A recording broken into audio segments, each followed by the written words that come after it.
আসসালামু আলাইকুম সবাইকে। কুক উইথ মি চ্যানেলে আপনাদের সবাইকে স্বাগত। আশা করি আপনারা সবাই খুব ভালো আছেন। পটলের দোরমা তো আপনারা অনেক রকমভাবে খেয়েছেন, মাছের মাথা, চিংড়ি মাছ কিংবা ছানা দিয়ে। কিন্তু আজ আমি আপনাদের জন্য নিয়ে এসেছি সম্পূর্ণ নিরামিষ অথচ দুর্দান্ত স্বাদের সোয়াবিন স্টাফড পটলের দোরমা। প্রথমে আমি পটলগুলোকে ভালো করে ছিলে নিয়েছি এবং ধোয়ার পরে সেগুলোর ভেতর থেকে পটলের বিচিগুলো এভাবে বের করে নিয়েছি। আর বাকি পটলগুলো আমি এভাবে রেখে দিয়েছি। দেখুন আমি কত সুন্দরভাবে প্রত্যেকটা পটল থেকে এক একটা করে সেই চামচ দিয়ে, আপনারা যদি পারেন তো চামচের পেছনের দিয়ে এই পটলের ভেতরের বিচিগুলো ভালো করে বের করে নিতে পারেন। এভাবে সুন্দরভাবে বের করবে এবং খুব সাবধানে, যাতে পটলগুলো ফেটে না যায়। এবার আমি অল্প কিছু পেঁয়াজ কুচি কুচি আর অল্প কিছু কাঁচা লঙ্কা এভাবে কুচি কুচি করে কেটে নিয়েছি। এগুলো রান্নাতে কাজে লাগবে।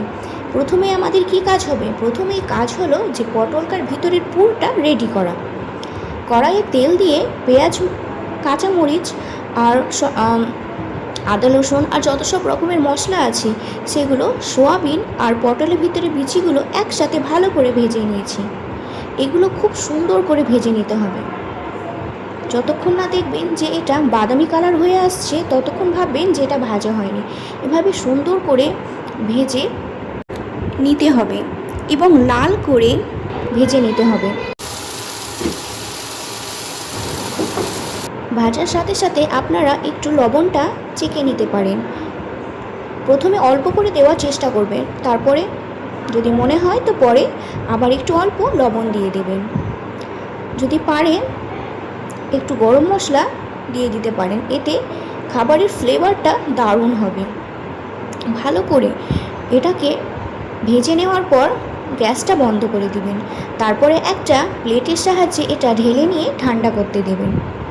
যতক্ষণ এটা ঠান্ডা হয় আপনারা আমার চ্যানেলটিকে সাবস্ক্রাইব করে দিন। আর বলুন তো আপনারা আর কি খাবার দেখতে চান, কমেন্টে জানান, তাহলে আমি পরের ভিডিওতে সেই খাবারের রেসিপিটা নিয়ে আসবো আপনাদের কাছে। দেখুন কি সুন্দর কালার হয়ে এসেছে। তারপরে কি করেছি, এটা ঠান্ডা হওয়ার পরে পটলের ভিতরে এই পুরটা ভালো করে ভরে নিয়েছি। এটা মুখ অবধি সাঁটা সাঁটা করে ভরে নেবেন, যাতে প্রত্যেকটা কামড়, প্রত্যেকটা স্বাদে সোয়াবিনের স্বাদটা আপনারা পান। দেখবেন এতটা টেস্টি হবে, মনে হবে যে আমি কোনো মাটন কিংবা চিকেন খাচ্ছি। ওটা সোয়াবিন মনেই হবে না, এত স্বাদের এবং এত টেস্টি হবে। এবারের কি কাজ, তারপরে একটা কড়াইয়ে কিছু পেঁয়াজ কুচি ভালো করে ভেজে নেবেন এবং এতে যত রকমের মশলা আছে, যেমন আদা রসুন বাটা, লঙ্কা গুঁড়ো, ধনে গুঁড়ো, জিরে গুঁড়ো সব দিয়ে দেবেন। প্রথমে পেঁয়াজটা এভাবে লাল করে ভেজে নেবেন।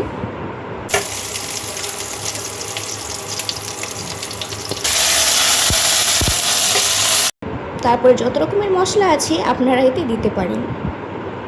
যদি আপনারা মনে করেন যে গরম মশলার বদলে যেটাতে দালচিনি, এলাচ সব থাকে, আপনারা যদি মনে করেন যে এগুলো আমি আলাদা করে দেব তাও হবে। যদি আপনি মনে করেন তেজপাতা দিব তাও হবে। আমি এটাতে তেজপাতা ব্যবহার করি, তাও এই রান্নাটা এতটা সুন্দর হয়েছিল।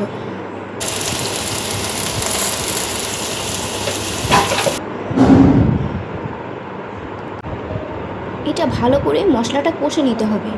তারপর হালকা সামান্য জল দিয়ে সেই পটলগুলো এতে দিয়ে দিতে হবে।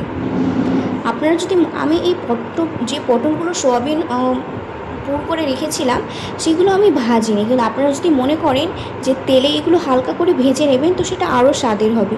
কিন্তু এটা এতটা স্বাদের হয়েছিল, অত বেশি ঝামেলা ছাড়াই, অতি সহজে। দেখুন আমি সোয়াবিনের পুর ভরা এই পটলগুলো আমি এতে দিয়ে দিয়েছি। এবার কড়াইয়ে আস্তে আস্তে করে নেড়ে নিতে পারেন।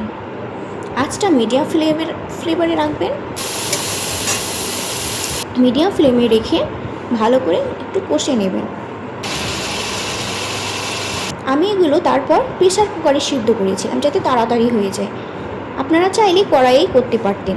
তারপরে জল ঢেলে দিয়ে ঢাকনাটা মেরে এটা 4 থেকে 5টা সিটি ফেললেই হবে। অনেক সুন্দর এবং অতি স্বাদের এই খাবারটি আপনারা বানিয়ে দেখবেন, একবার খেয়ে বারবার খেতে চাইবেন আর একবার খেয়ে ভুলবেন না। দেখুন, তারপর আমি এটা কড়াইয়ে ঢেলে নিয়েছি এবং গ্যাস চালিয়ে এটা একটু হালকা ফুটিয়ে নিচ্ছি। রান্নাটা যখন প্রায় শেষের দিকে এতে হালকা একটু গরম মশলা আর অল্প একটু মিট মশলা ছিটিয়ে এটাকে নামিয়ে নেব। দেখবেন কালারটা কি সুন্দর হয়ে আসবে। এভাবে হালকা বাদামি খয়েরি কালার যখন একটা আস্তরণ পড়বে তখন ভাববেন যে রান্নাটা হয়ে গেছে। আর এত সুন্দর একটা ফ্লেভার, একটা সুগন্ধি ছড়াবে, তখনই মনে হবে যে আর পারছি না, আর পরিবেশন করুন। তৈরি হয়ে গেল আমাদের এই পটলের দোরমা। রেসিপিটা কেমন লাগলো আমাকে কমেন্টে অবশ্যই জানান। আসছি পরের ভিডিওতে।